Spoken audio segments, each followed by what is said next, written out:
ஜெப குழு, யுத்த வீரர், முழங்காலிலிருந்து யுத்தம் செய்கிறார். ஒரு ஜெப கூட்டத்தை கர்த்தர் எழுப்ப போகிறார்.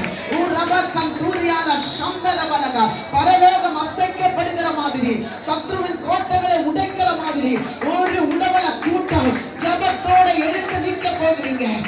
கர்த்தர் சொல்லுகிறார், இந்த ஓபிசி சபையில ஒரு சைன்யம் கர்த்தருக்காக எழும்ப போகிறேன். ஒரு சைன்யம் ஜெபத்துக்காக எழும்ப போகிறேன்.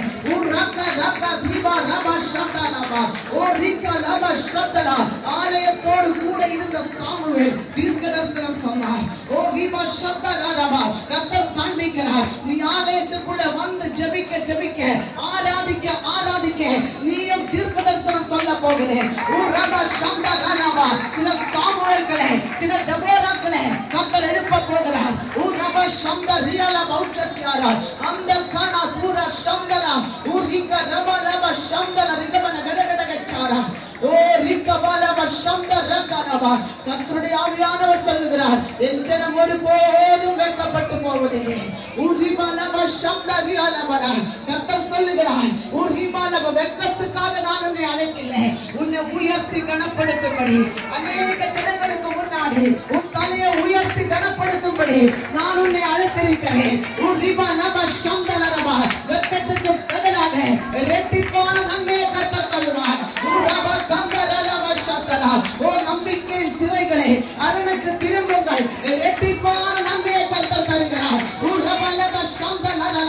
வெட்கத்துக்கு பதிலாக இரட்டிப்பான நன்மையை கர்த்தர் உனக்கு தந்து நடத்த போகிறார்.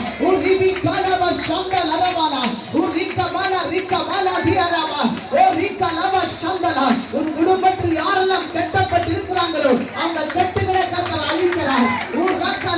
அது எவ்வளவு பெரிய கட்டா இருந்தாலும் கர்த்தர் உடம்பல சந்தனா ஒரு வார்த்தை சொல்லி அந்த கட்டுகளை அழிக்கிறார்.